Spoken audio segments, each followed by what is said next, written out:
Evangelho de João, capítulo 16. Vamos ler do verso 1 até o final do versículo 11. Evangelho de João, capítulo 16.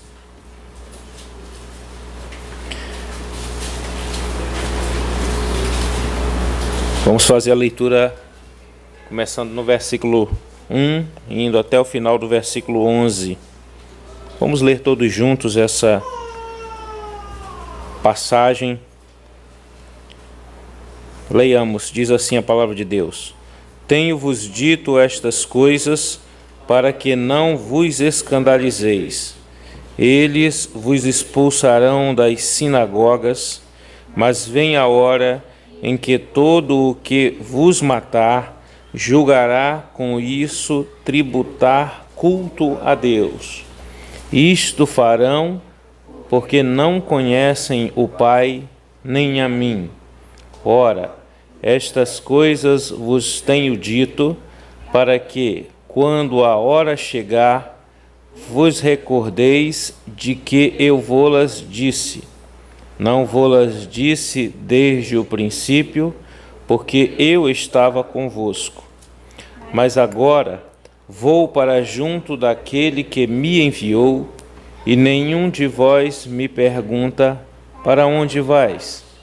Pelo contrário, porque vos tenho dito estas coisas, a tristeza encheu o vosso coração. Mas eu vos digo a verdade: convém-vos que eu vá, porque se eu não for, o Consolador não virá para vós outros. Se, porém, eu for, eu vô-lo enviarei. Quando ele vier, convencerá o mundo do pecado, da justiça e do juízo. Do pecado, porque não crê em mim. Da justiça, porque eu vou para o Pai e não me vereis mais. Do juízo, porque o príncipe deste mundo já está julgado. Vamos orar. Senhor nosso Deus, nosso amado Pai, muito obrigado por essa noite.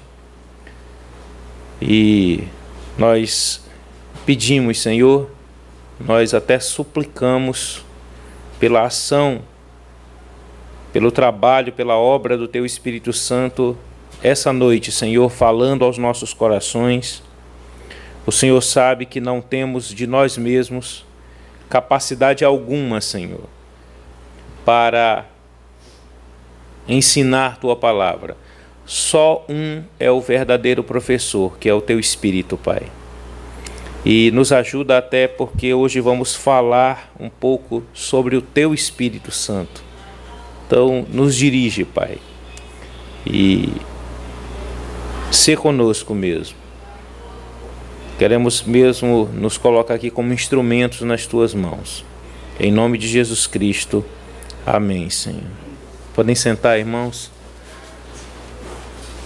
Eu confesso que para mim tem sido cada vez mais difícil, né? Assumir o púlpito, né? Assim, Deus tem colocado muito no meu coração o temor, né? E até o tremor também na pregação da Sua palavra, no ensino da Sua palavra.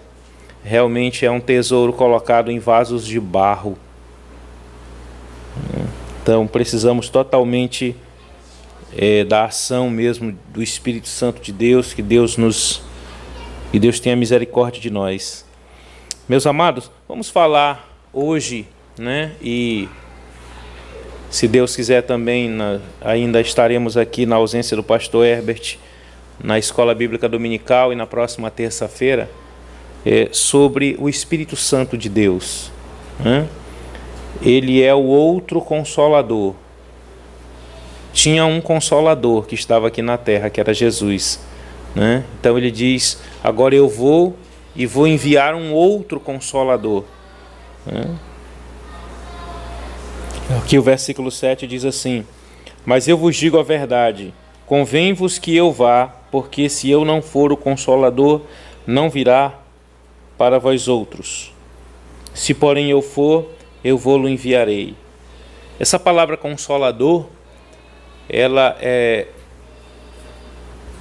significa, assim, na língua grega, né? É o parácletos ou paracletos, que significa aquele que está do lado, o auxiliador, o ajudador, o amparador, o advogado, né? Aquele que está ali do lado, né? E a primeira coisa que nós vamos falar dele é que ele é um convencedor. É a primeira ação que ele faz verdadeiramente de forma direta no ser humano, né? Ele é um convencedor, ele convence. Ou seja, ele persuade de uma verdade. Ele convence alguém de uma verdade. Então ele é o convencedor. E aqui o apóstolo João nos fala no versículo 8, quando ele vier, este Consolador, o Espírito Santo, né? Quando ele vier, convencerá o mundo de 3 coisas. A primeira, convencerá o mundo do pecado. Segundo, ele convencerá o mundo da justiça. E terceiro, do juízo. Então, esse convencedor, a primeira coisa que ele faz efetivamente na vida de uma pessoa, o trabalho direto que ele faz na vida de uma pessoa é convencê-la do pecado. E o apóstolo João, ele vai nos dizer o que é o pecado. Que pecado? Ele diz assim, vamos ler o verso 8 de novo, né? Quando ele vier, convencerá o mundo do pecado, da justiça e do juízo. Aí ele bota aí 2 pontos, né? Do pecado, porque não crê em mim. Meus amados, esse é o pecado que condena. Não crer em Jesus Cristo. Uma pessoa será condenada. Só existe um pecado que condena uma pessoa eternamente.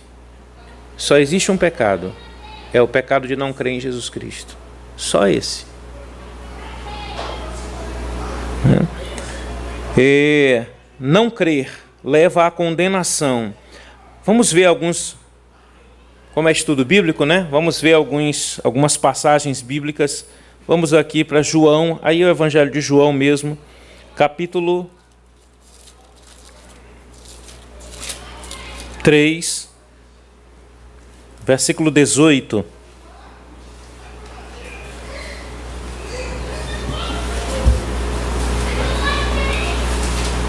João 3,18.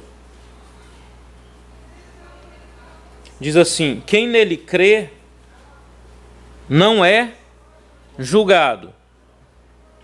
Quem nele crê não é julgado. O que não crê já está julgado. E quando ele fala julgado aqui, já está condenado. É o julgamento, julgado e condenado, não é? Quem nele crê não é julgado. O que não crê já está julgado, porquanto não crê no nome do unigênito Filho de Deus. Por que ele foi condenado? Porque não crê. E o que é crer, meus irmãos? É confiar, é colocar a vida. O pastor Herbert tem sido muito feliz quando ele fala que não é acreditar em fatos sobre Jesus Cristo, mas é colocar a sua vida nas mãos dele, na dependência total dele, né? É aquela história da menina, né, que queria... Eu li esse livreto há muito tempo, era Suzy o nome do livreto, um livreto evangélico, é uma história para crianças, né? Em que a menina, ela queria, o pai dela tinha um amigo que era equilibrista, né? Ele trabalhava em circo e ele um dia foi fazer uma apresentação atravessando uma garganta, né? Um canyon, né? Como é que é? Um desfiladeiro, né? Numa corda de aço, né? Então, essa menina queria muito evangelizar esse equilibrista, mas ela não sabia explicar direito, e ele dizia, não, mas eu acredito em Jesus, eu sei que ele veio aqui, eu sei que ele foi um homem bom, eu respeito muito. E ela ficava assim muito frustrada, e ela orou assim ao Senhor, pedindo para Deus mostrar um jeito de explicar, né? Aí foi quando ele atravessou, né, o cabo de aço, assim, aquela expectativa toda. E depois que ele voltou, ele chegou perto dela e disse, agora você quer que eu te leve? Eu coloco aqui você no meu ombro aqui e eu te levo. Aí ela, de jeito nenhum.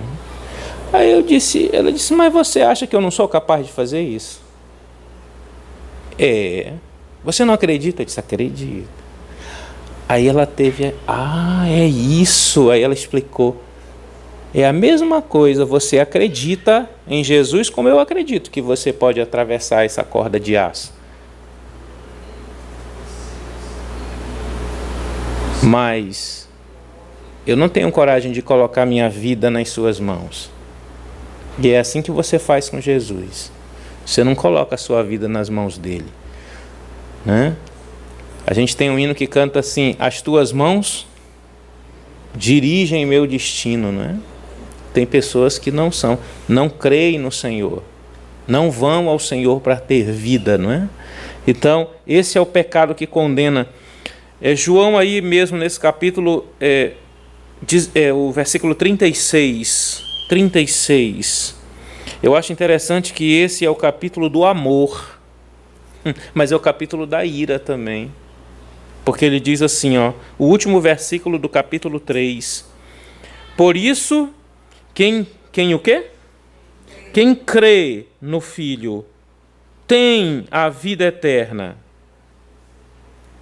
O que todavia se mantém rebelde contra o Filho não verá a vida, mas sobre ele permanece a ira de Deus. Sobre essa pessoa que não crê em Jesus Cristo, permanece a ira de Deus. É isso que desperta a ira de Deus sobre uma pessoa. E essa ira não vamos entender assim como a nossa ira, né? A nossa ira é descontrole, não é? Aquela coisa irracional, né? Que a gente age por impulso. A ira de Deus não é nada disso, não. A Bíblia chama de a ira vindoura. Você tem uma data para acontecer, não é nada de impulso, não. Essa ira é a manifestação da justiça de Deus. Haverá uma ira vindoura. Haverá uma ira, acontecerá uma ira. E a pessoa que não crê em Jesus Cristo, sobre ele permanece essa ira de Deus. Pelo fato dele não crer no Filho de Deus. Quem crê no Filho tem a vida eterna. Eu acho muito bonito aquele hino. Eu acho assim muito. Tem um hino que eu gosto. Ele é bem preciso assim. Ele diz bem assim: foi na cruz, onde um dia eu vi. Interessante que ele não fala meus pecados. Você já viu a letra desse hino? Ele diz assim: foi na cruz, onde um dia eu vi meu pecado, que só é um pecado mesmo que condena. Meu pecado castigado em Jesus, né? Aí tem uma estrofe que ele diz assim: até que um dia senti meus pecados e vi sobre mim o castigo da lei. Está debaixo da ira de Deus. Mas depressa fugi e em Jesus me escondi e refúgio seguro nele achei. Ainda João capítulo 5, versículo 24. João 5, 24, bem conhecido, né? Diz assim: em verdade vos digo, quem ouve a minha palavra e crê naquele que me enviou, tem a vida eterna, não entra em juízo, mas passou da morte para a vida. Crê em Jesus. Não crê, está na morte. 2 Coríntios, capítulo 4.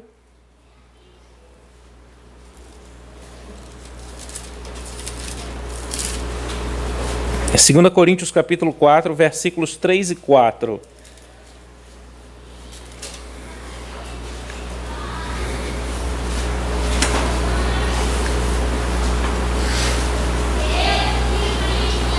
Diz assim: Mas se o nosso evangelho ainda está encoberto, é para os que se perdem que está encoberto, nos quais o Deus deste século cegou o entendimento dos incrédulos, dos que não creem, para que lhes não resplandeça a luz do evangelho da glória de Cristo, o qual é a imagem de Deus. Satanás cegou o entendimento dos incrédulos. Então, meus amados, o Espírito Santo veio convencer o homem do pecado. E qual é a fonte, qual é a raiz? É não crer em Jesus Cristo. Esse é o pecado que condena um homem verdadeiramente. Então, todos os outros pecados que ele comete é só consequência desse. Não é? É impressionante quando você conversa com pessoas não crentes e com pessoas crentes, não é? Eu acho interessante, você vai evangelizar, o irmão Heraldo deve ter experiência disso, aí você fala de salvação, aí ele diz, não, a gente está, né? Estou batalhando aí para viver uma vida, né? Estou tentando fazer o mesmo, eu estou me esforçando, né? Não tem diferença, é a mesma coisa. A gente vai evangelizar ali no cemitério, eu já sei qual é o discurso, não é? Eu estou fazendo, não é? Estou evitando algumas coisas, ainda bebo a minha cervejinha e tal. As pessoas pensam que o que vai condená-las é ele beber a cerveja, é ele fumar, ele adulterar, ele pensa que é isso que condena. Mas essas coisas são só consequências do pecado raiz, do pecado base, que é não crer em Jesus Cristo. É só consequência. O que vai condenar mesmo é a sua incredulidade, né? Não é o fumar, não é o... né? Como eu conheci um pastor que ele diz, não vai ser um copo de cerveja que vai te levar para o inferno, não. Esquece isso. É a incredulidade. Todos os pecados, né, são consequências do grande pecado da incredulidade. E é justamente o contrário que salva. Crer é que salva. Você se lembra quando o apóstolo Paulo estava preso ali em Corinto, né? Abra sua Bíblia lá em Atos, capítulo 16.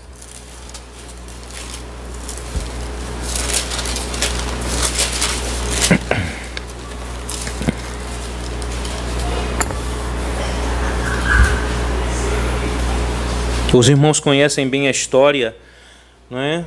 O apóstolo Paulo e seu companheiro Silas, companheiro missionário, foram presos, né, injustamente, e por estarem pregando o evangelho, até por libertarem uma pessoa das garras de Satanás, mas Deus sobrenaturalmente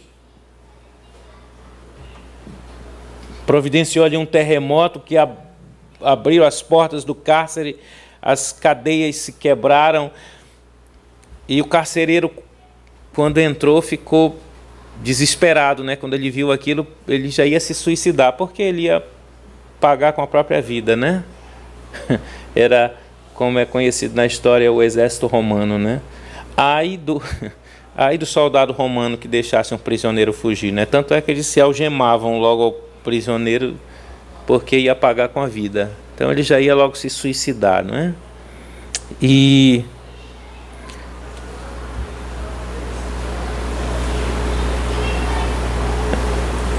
versículo 27 diz assim: o carcereiro despertou do sono e, vendo abertas as portas do cárcere, puxando da espada, ia suicidar-se, supondo que os presos tivessem fugido. Mas Paulo bradou em alta voz: não te faças nenhum mal, que todos aqui estamos. Então o carcereiro, tendo pedido uma luz, entrou precipitadamente e, trêmulo, prostrou-se diante de Paulo e Silas. Depois, trazendo-os para fora, disse: senhores, que devo fazer para que seja salvo? Respondeu-lhe: olha, deixa de fumar, tu tá bebendo demais, né? Eu estou sabendo que tu está adulterando, estou sabendo que tu está maltratando os prisioneiros. O que ele disse? Crê no Senhor Jesus e tu serás salvo. Crê no Senhor Jesus e serás salvo, tu e a tua casa. Então crer que salva. E, meus amados, Agora vamos pensar do outro lado da moeda, né? Todos os pecados que uma pessoa comete é fruto da sua incredulidade. E o contrário também é verdade. Todas as coisas boas que uma pessoa faz depois de sua conversão, todas as boas obras também são só consequências dela ter crido. Não vão ser essas coisas que vão salvá-la. O que vai salvá-la? Crer. E tudo é consequência. Vamos ver aqui Atos capítulo 26, versículo 19. Atos 26, 19. Isso aqui é o apóstolo Paulo se defendendo na presença do rei Agripa. E ele fala da sua conversão. Ele diz assim, Atos 26, 19. Pelo que, ó rei Agripa, não fui desobediente à visão celestial, mas anunciei primeiramente aos de Damasco e em Jerusalém e por toda a região da Judéia e aos gentios que se arrependessem e se convertessem a Deus, praticando obras dignas de arrependimento. Obras dignas, essa expressão, quando ele diz obras dignas de arrependimento, ou seja, obras que estejam à altura do arrependimento que vocês professaram. A primeira coisa é o quê? É arrependimento. É arrepender-se e crer. Agora eu quero ver obras dignas desse arrependimento professado. Né? Professou um arrependimento.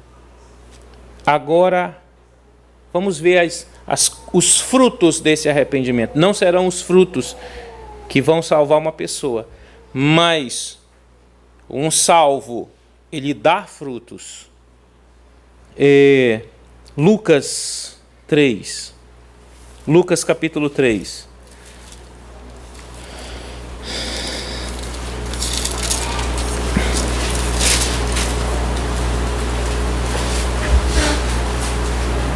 Vamos ler aqui,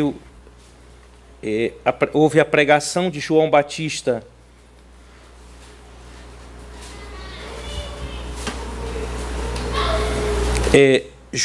Lucas 3, 7.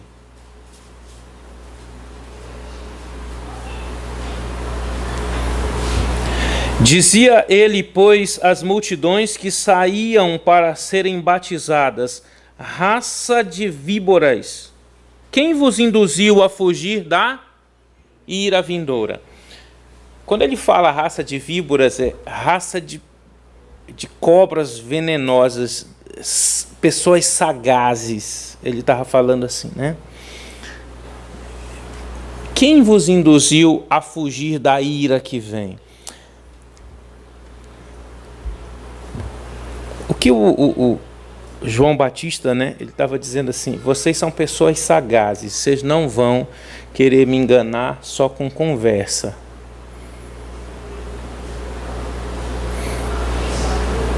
Será que vocês foram realmente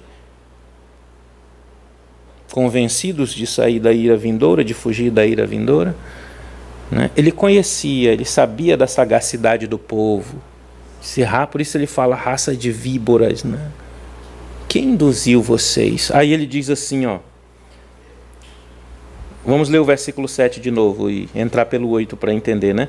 Dizia ele, pois, às multidões que saíam para serem batizadas: raça de víboras, quem vos induziu a fugir da ira vindoura? Produzi, pois, frutos dignos de arrependimento. Não é só na conversa, não. Vamos ver os teus frutos agora. E não comeceis a dizer entre vós mesmos: temos por pai a Abraão, porque eu vos afirmo que destas pedras Deus pode suscitar filhos a Abraão. E também já está posto o machado à raiz das árvores. Toda árvore, pois, que produz bom fruto, toda árvore, pois, que não produz bom fruto, é cortada e lançada no fogo. O machado está para cortar a árvore. E se essa árvore não produzir bom fruto, ela vai ser o quê? Cortada. Irmão, por que ela vai ser cortada? Porque ela produziu fruto mau? Não. Ela vai ser cortada porque ela é uma árvore má.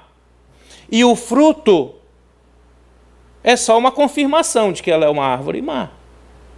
É só isso. Você vê a lista, né? Daqueles que vão, os covardes, né? Os afeminados, todos esses vão para o inferno. Porque essas coisas são o quê? Fruto do que eles são. É árvore má. Né? Segura aqui esse texto. Vamos lá aí para Mateus capítulo 12, versículo 33.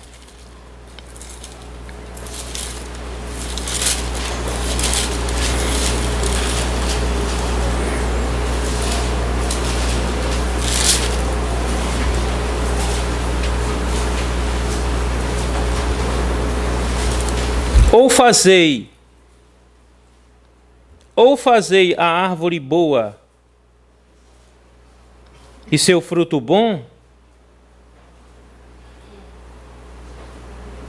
ou fazei a árvore boa e o seu fruto bom, ou a árvore má e o seu fruto mau, porque pelo fruto se conhece a árvore. Aí olha a expressão que o Senhor usa no versículo 34. Raça de víboras, né? Como podeis falar coisas boas sendo maus? Porque a boca fala do que está cheio o coração. Então, irmãos, é consequência, né? Por que a árvore má vai ser cortada? Porque ela dá fruto mau? Não. Porque o fruto está mostrando que ela é uma árvore má.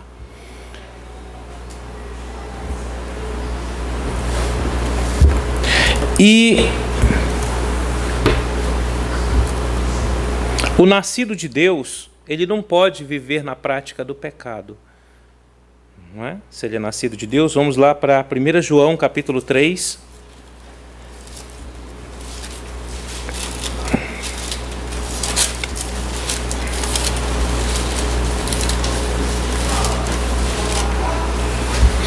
João capítulo 3, versículos 9 e 10. Todo aquele que é nascido de Deus não vive na prática de pecado, pois o que permanece nele é a divina semente.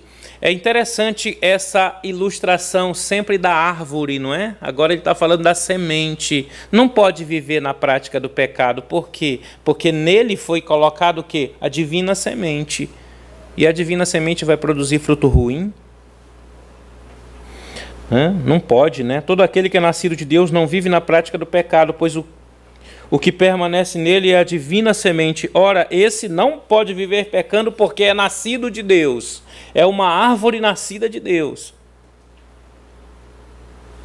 É nascido de Deus. Nisto são manifestos os filhos de Deus e os filhos do diabo. Todo aquele que não pratica justiça não procede de Deus. O crente foi feito para a prática da justiça, irmãos. Ele foi feito para a prática da justiça. A gente tem que tomar muito cuidado com a nossa teologia, não é? Porque a gente tem aquela coisa, não são as obras que salvam, né? Então a gente não faz obras, né? Não vai ser ela que vai salvar? Sim, mas ela é fruto. Aqui diz assim, versículo 10, nisto são manifestos os filhos de Deus e os filhos do diabo. 2 pontos. Todo aquele que não pratica justiça não procede de Deus. Ainda tem mais, né? Nem aquele que não ama seu irmão. Então tem que ter a prática sim. Como fruto, como bom fruto da boa árvore. Não é você que é bom, não sou eu. Por quê? Porque de onde vêm esses bons frutos se eu não sou bom? Se você não é bom? De onde vem? Vem da divina semente que foi plantada em você. É o fruto da divina semente.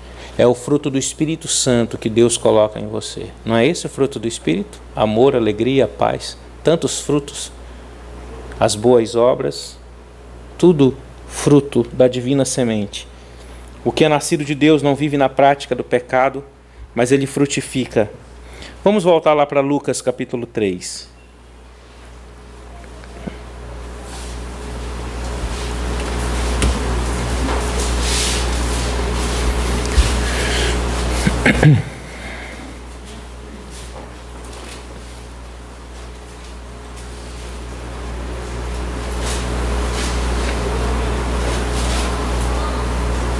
Versículo 8 diz assim, versículo 7, né? Dizia, pois ele, as multidões que saíam para serem batizadas, raça de víboras, quem vos induziu a fugir da ira vindoura, produzi, pois, frutos dignos de arrependimento, ou seja, frutos que estão à altura do arrependimento que vocês professam.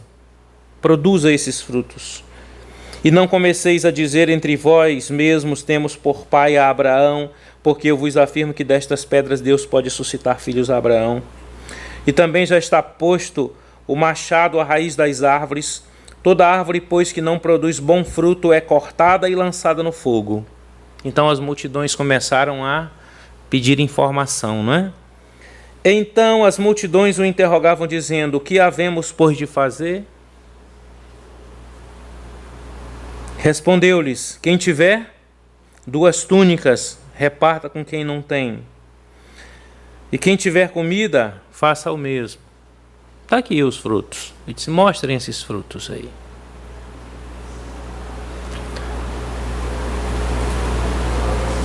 O que mais? Foram também publicanos para serem batizados e perguntaram-lhe, mestre, que havemos de fazer? Respondeu-lhes, não cobreis mais do que o estipulado.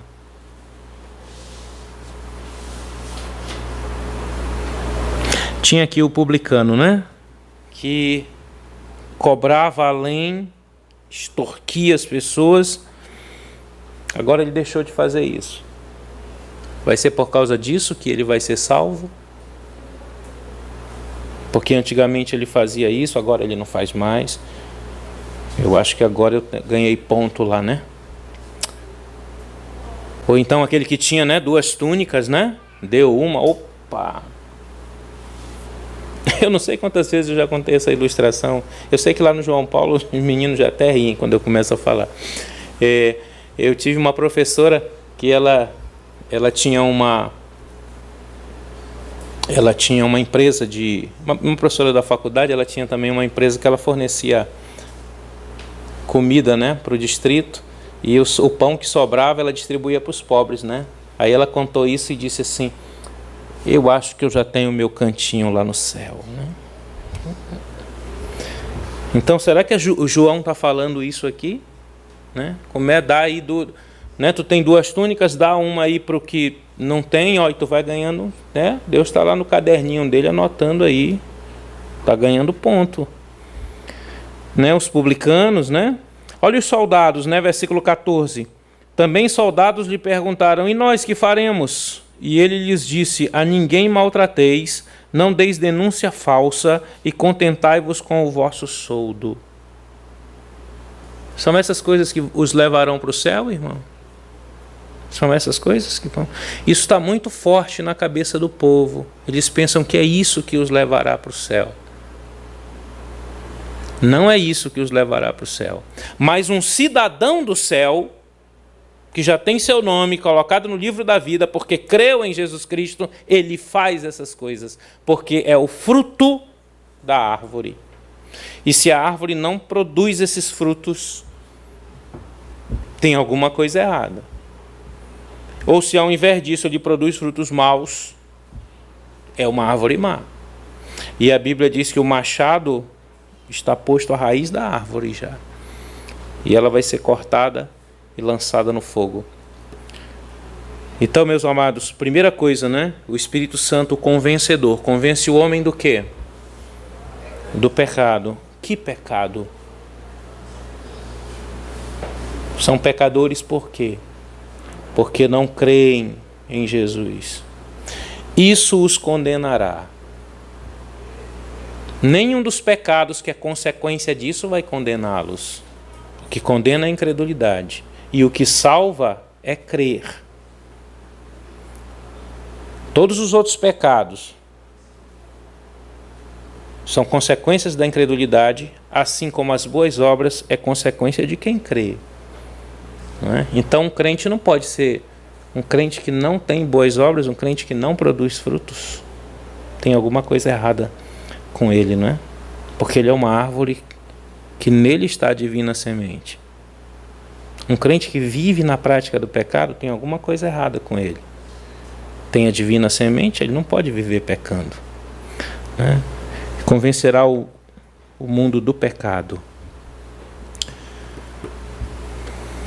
Amém? Vamos orar? Senhor nosso Deus, muito obrigado pela Tua palavra. Te agradecemos, Senhor,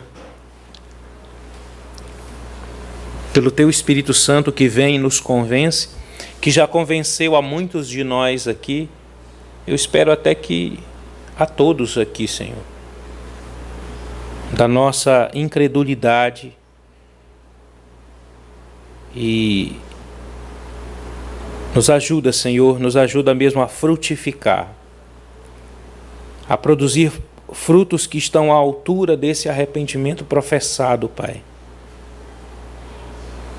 Nos ajuda até também a orientar pessoas, evangelizar pessoas que pensam que são as suas supostas boas obras que o levarão para o céu. Nos ajuda mesmo a levar Teu Evangelho, Pai. E fala conosco também e nos ajuda a produzir, Pai. Que o Teu Espírito Santo faça a obra em nós mesmo, de produzir frutos dignos de arrependimento, ou dignos do arrependimento que nós professamos, Senhor.